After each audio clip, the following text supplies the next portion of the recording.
Y vamos a seguir en la misma línea que venimos planteando, veníamos hablando de la ley de humedales, de este reclamo que se está haciendo para que se le dé tratamiento, pero nos preguntamos, bueno, ¿por qué es tan importante sancionar la ley de humedales y proteger estos ecosistemas? Y para charlar sobre eso estamos en comunicación con Pablo Perepelici, que es doctor en biología, es docente investigador acá en la Facultad de Turismo y Urbanismo de la Universidad de San Luis y nos está escuchando del otro lado con pajaritos de fondo. Buen día, Pablo, ¿cómo estás? Pablo Cufré, Cecilia Genovese, te saludamos.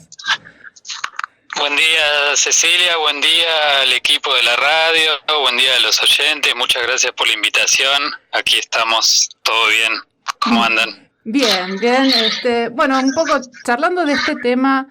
Planteábamos desde el principio del programa la necesidad de resolver algunas cuestiones que son urgentes e importantes, ¿sí? Que tienen que ver con el planeta que habitamos, ¿no? Que necesita que urgentemente tomemos decisiones y las pongamos en práctica. Y una de ellas tiene que ver con este reclamo del tratamiento de la ley de humedales. Y nos preguntábamos, bueno, ¿qué son los humedales y cuál es la importancia que tienen como para que sea tan importante, valga la redundancia, protegerlos? Empecemos por ahí, si querés. ¿Qué es un humedal? Bueno, los humedales son biomas, digamos, donde el elemento del agua es el elemento dominante. Sí. Quizás la gente lo relaciona más con un río, con un lago, pero los humedales conforman una diversidad muy amplia de ambientes. Pueden ser pantanos, esteros, marismas, lagunas, cuerpos de agua transitorios o permanentes, planicies de inundación, o sea, márgenes de ríos, y manglares, zonas costeras también. O sea que es una diversidad muy importante, pero sí, el elemento fundamental es la presencia del agua, ¿no? Claro. Incluso podemos hablar de humedales naturales o artificiales, ¿no? Tanto transitorios o permanentes, creados por el hombre o creados por la naturaleza. Por ejemplo, embalses artificiales o lagunas artificiales también son considerados humedales, ¿no?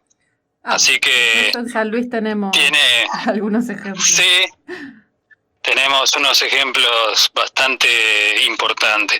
Y después lo que tiene de llamativo, digamos, o de relevante los humedales, y por qué hace tan importante la creación de la ley, es que son quizás ecosistemas que han sido identificados por algunos aspectos negativos en cuanto a la sociedad, ¿no?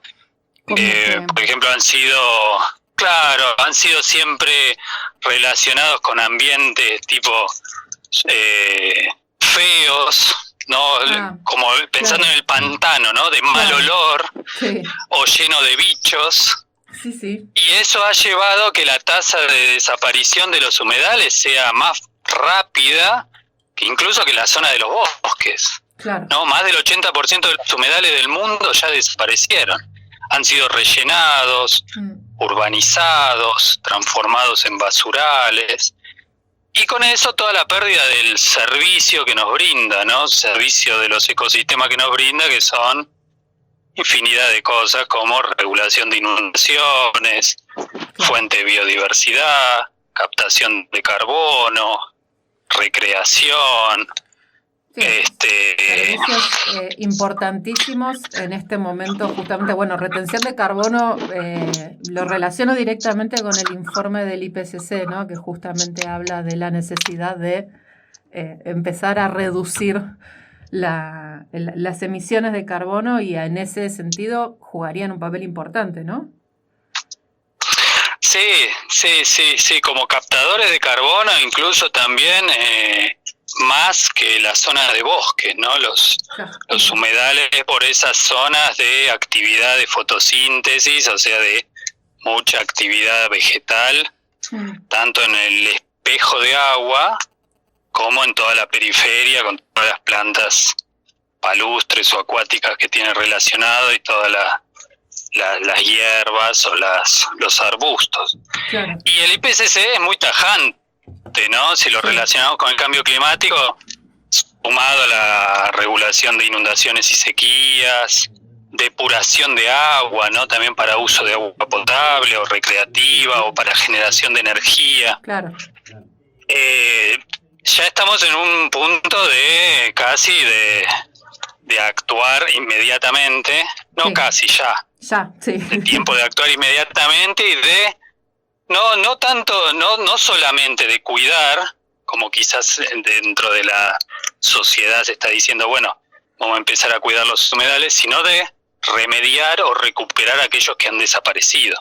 Claro. Eso se ve también, en Argentina tenemos de todos los casos, ¿no?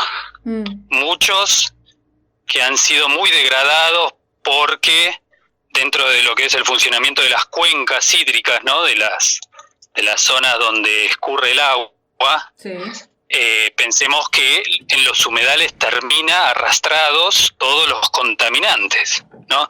Entonces se da que dentro de la actividad de la, por ejemplo, agricultura industrial, barre agrotóxicos que terminan en lagunas pampeanas, por ejemplo.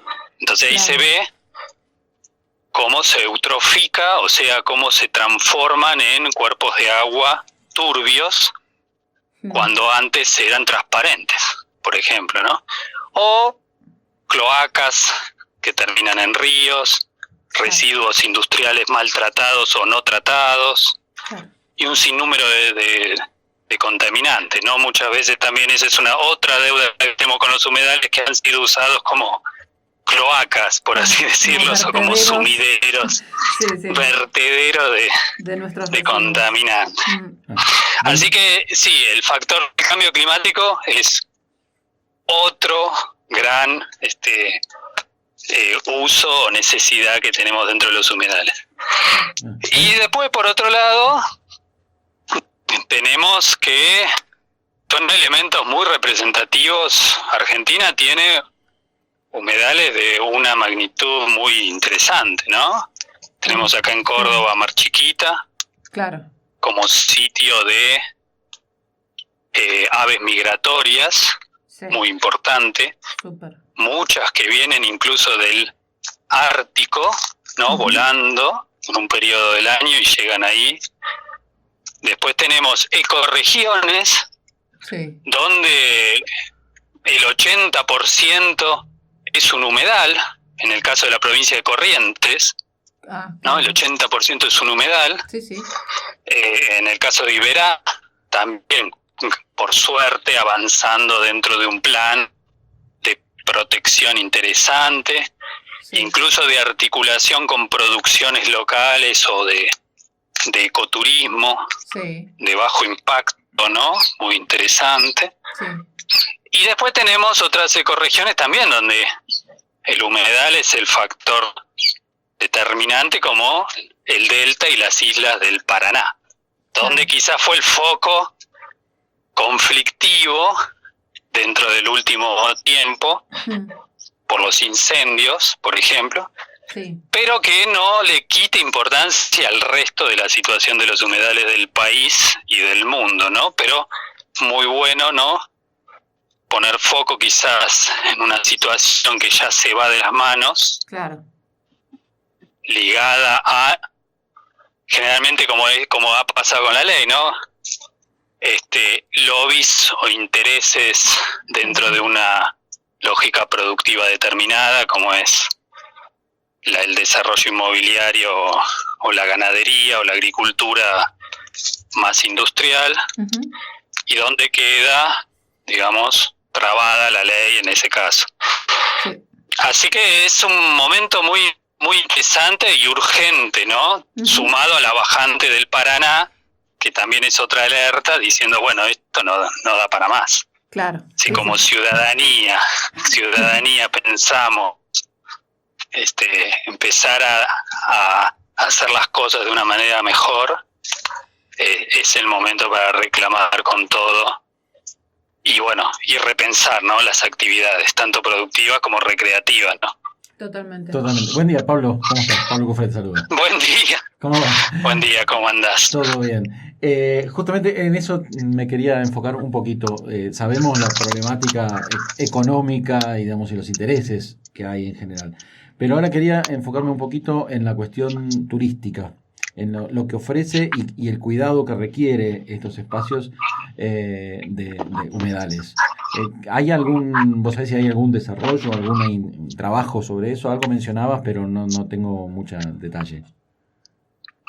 Sí, el humedal y la actividad turística está muy relacionado. Pensemos que el atractivo turístico por excelencia es el agua, ¿no? Desde pensar las costas del mar hasta los ríos, los lagos, son de siempre están en el imaginario para ir a un lindo lugar, ¿no? Tiene que tener agua, por así decirlo. Sí. Pero ahora toma otra dimensión mucho más actual, que es el caso desde la aparición de la pandemia. ¿Por qué? Porque los humedales y la naturaleza en general ha tomado un vuelco muy importante para la reactivación de la actividad turística. ¿Por qué? Porque desde la pandemia y desde la urgencia climática, el turismo como lo veníamos haciendo no da para más, claro, ¿no? Ya claro. Desde la demanda de carbono y desde el impacto del turismo en masas, por eso ha sufrido el golpe que ha sufrido con la pandemia de la actividad turística. Claro. Y ahí es donde vienen los humedales y la naturaleza dentro de otras prácticas mucho más acordes, dentro del ecoturismo, por ejemplo, donde hay iniciativas muy interesantes en humedales. Por ejemplo, como decíamos, nombré antes, en Iberá, en Corrientes, sí, donde es una gran oportunidad para el desarrollo, digamos, de las poblaciones locales. Claro. O en el Impenetrable, la zona chaqueña, o en Formosa, donde hay otras lagunas y esteros muy interesantes, donde se puede trabajar en grupos pequeños dentro de la interpretación del patrimonio y específicamente dentro de lo que es la interpretación de la naturaleza, sí, ayudando a las economías locales, desarrollando, digamos, el consumo local, el turismo de cercanía, que son las variables más fuertes que ahora trabajamos para la reactivación turística, ¿no? Claro. Y a su vez, contribuir en un círculo virtuoso a disminuir la huella de carbono y a levantar las economías locales tan castigadas muchas veces, debido mismo por la desaparición o contaminación de los humedales, claro, pero también por el desacople que genera estas formas productivas, digamos, dominantes a las poblaciones locales, incluyendo el turismo, ¿no? Por esos grandes centros turísticos que concentran la mayor parte de toda la actividad, ¿no? Sí, es medio el perro que se corre la cola, ¿no? Como que nos autogeneramos el problema que después no sabemos cómo resolver. Me da esa sensación un poco, ¿no? A partir de... yo creo que la solución puede venir desde lo más simple, digamos, en el sentido desde las unidades más pequeñas de los pueblos, de los municipios, de la articulación entre los municipios, siempre con apoyo, digamos, gubernamental, provincial y nacional. Claro. Y en cuanto a los humedales en zonas más secas, como es nuestro caso, ¿no? Sí. Buena parte de Córdoba, San Luis, La Pampa, sí, Santiago del Estero, ahí se da otro fenómeno que quizás todos conocemos, que son el caso que también nombramos los humedales artificiales, de los embalses más que nada, sí, que muchas veces son construidos no tanto como reserva de agua, debido a las zonas áridas y semiáridas, pero también como uso turístico, como el Piscuyaco, que es el que más cerca tenemos, quizás, ¿no? Claro. Sí, es el más cerca. que en el caso de si son, digamos, a pequeña escala, bien planificados, pueden ser sitios muy interesantes para la biodiversidad también, ¿no? Ajá. Para contrarrestar un poco la desaparición de los humedales naturales y por otro lado, debido a incorporar más diversidad de ambientes. Con la presencia de agua, lo que se hace, incluso hay estudios que lo toman como sitios muy interesantes de conservación de la biodiversidad en zona árida, más que nada. Porque pensemos que históricamente en zonas áridas o semiáridas los humedales han sido también muy castigados para encauzar el agua para fines productivos. Claro. Que es, por ejemplo, el caso de Guanacache. Claro, sí, es un humedal, las lagunas de Guanacache es un humedal natural, pero que está sumamente en conflicto, ¿no? Y está muy disminuido su digamos, el espejo de agua casi ha desaparecido en su mayor parte, sí, debido a que los ríos que lo alimentan al humedal han sido desviados o canalizados para la producción de, más que nada, de viñedos, ¿no? En la zona ya cuyana. Viene de Mendoza. Sí. Entonces, a pesar de que nosotros no es este reclamo de la ley de humedales, no es, digamos, novedoso en el sentido de que es la primera ley que lo protege, sino bueno, tenemos la ley de presupuestos mínimos ambientales, sí, pero también tenemos que Argentina está ratificando el convenio de Ramsar, de protección de humedales, ¿no? Que es internacional. ¿De qué se trata, bueno, así brevemente el convenio Ramsar? Bueno, Ramsar es digamos, una convención de las partes integrantes que forma parte de un montón de países del mundo, sí, y lo que ha sido creado hace ya varias décadas y con la finalidad de proteger humedales, pensando más que nada en las aves migratorias. Empezó así, ¿no? Sí. Empezó, ¿por qué? Porque pasaba que, por poner un ejemplo, las aves del Ártico, los chorlos o playeros, sí, o aves, a veces rapaces también,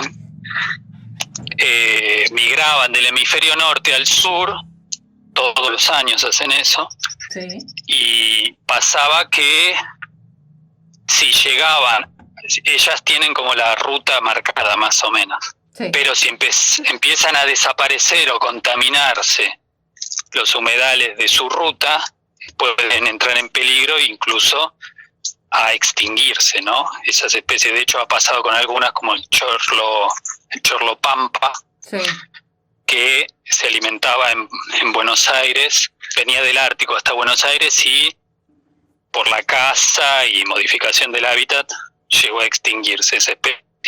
Pero hay otras que no, claro, y que han sido disminuidas sus poblaciones debido a esto, ¿no? Sí. Entonces se genera esa convención internacional para proteger las aves migratorias, para que no estén en peligro las aves.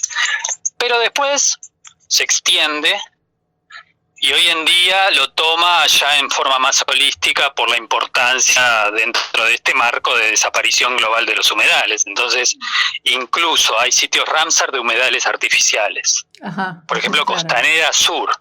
Costanera Sur es un caso muy interesante, sí, en Ciudad de Buenos Aires porque son tierras ganadas al río, ganadas entre comillas, ¿no?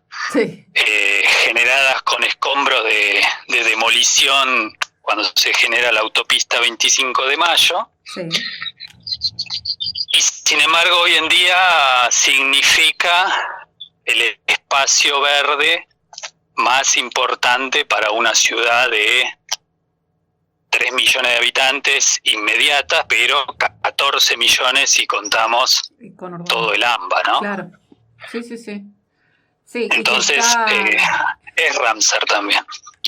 Costanera Sur también es Ramsar. Y Guanacache también está dentro de... Es Ramsar. Claro. Sí. O sea, hay una protección internacional que ya está marcando cuáles son los sitios de interés. Sí, de Ramsar tenemos más de 20 sitios en Argentina. También tenemos Yancanelo, por ejemplo, en Mendoza. Sí. Pero no exento de los problemas que significa, por nombrar algo. Costanera Sur hubo años que tenía 200 incendios por año. Claro. Yancanelo tiene pozos de petróleo adentro. Claro. ¿No? Ridículo. Y conviven los pozos de petróleo con poblaciones de flamencos impresionantes. Claro. Entonces, bueno, la zona, la conflictividad es un cambio de político hacia el manejo de la naturaleza en general, pero también un espacio de discusión ciudadana que nos debemos desde las bases mismas de cómo entendemos el manejo hacia estos espacios. Totalmente. Porque existen alternativas. Existen alternativas desde la regulación del uso de contaminantes o el uso turístico que se le dé a los humedales hasta la recuperación de aquellos sitios que han sido rellenados, transformados en basurales o directamente canalizados o entubados, y que significaban la regulación del agua o de las inundaciones. O sea, eso es una postura política, ¿no? Porque significa invertir también fondos en dar marcha atrás en algunas decisiones que antes se hicieron que no estuvieron buenas en términos de los humedales, ¿no? Claro. Y que ahora son urgentes. Invertir en remediación, que es lo que exacto también hay que incorporar en esta idea de, bueno, empecemos a cuidar, que decías al principio. Además de empecemos a cuidar, empecemos a exigir que en los presupuestos también exista un monto destinado a la remediación de aquello que está mal hecho. Lo hablábamos hace un ratito hubo un barrio cerca de Entre Ríos que una orden judicial obligó a la constructora a desmantelarlo y remediar el daño generado porque, bueno, había inundado un pueblo que había al lado al rellenar el humedal, ¿no? Empiezan a verse este tipo de cosas, pero sí es cierto lo que decías, bueno, hay una decisión política que tiene que ser contundente para destinar justamente los fondos necesarios para poder remediar el daño que ya hicimos. Sí, además que cada vez ese camino, digamos, de solucionar algunos de los problemas que ya tenemos es inevitable, ¿no? Volviendo al informe del IPCC, sí, hay elementos que ya son irreversibles, que lo que queda es mitigar y adaptarse. Sí. Siempre que podamos mitigar, mejor. Claro. Y si no, adaptarse. Pero todavía, bueno, hay un cambio ciudadano que viene, ¿no? Que para mí va con fuerza y va marcando el camino, digamos, por suerte. Hay una luz de esperanza. Pero, sí, no, la esperanza está y es la acción. Totalmente. Estar en digamos, la acción de estar ahí transformando la realidad, ese es el trabajo, ¿no? Bueno. Pero nos falta todavía vencer ciertas resistencias que todavía creen que van a conseguir algo, ¿no? A la larga es más difícil, digamos, hacer las cosas bien, cuanto más resistencia se ponga en lo que ya está demostrado que no da resultados. Totalmente. Bueno, con este mensaje entonces nos vamos. La acción es la esperanza, así que ahí en ese plan vamos a seguir charlando sobre estos temas, por lo menos acá desde Miravoz, y bueno, te agradecemos un montón por esta charla, seguiríamos horas. Sí, claro. Pero muchísimas bueno, gracias. Vamos a seguir con otros saben, temas. Cualquier cosa. Dale. Muchísimas gracias. Gracias, Pablo. Muchísimas gracias a vos. Gracias. Te mandamos un abrazo grande. Buen fin de semana.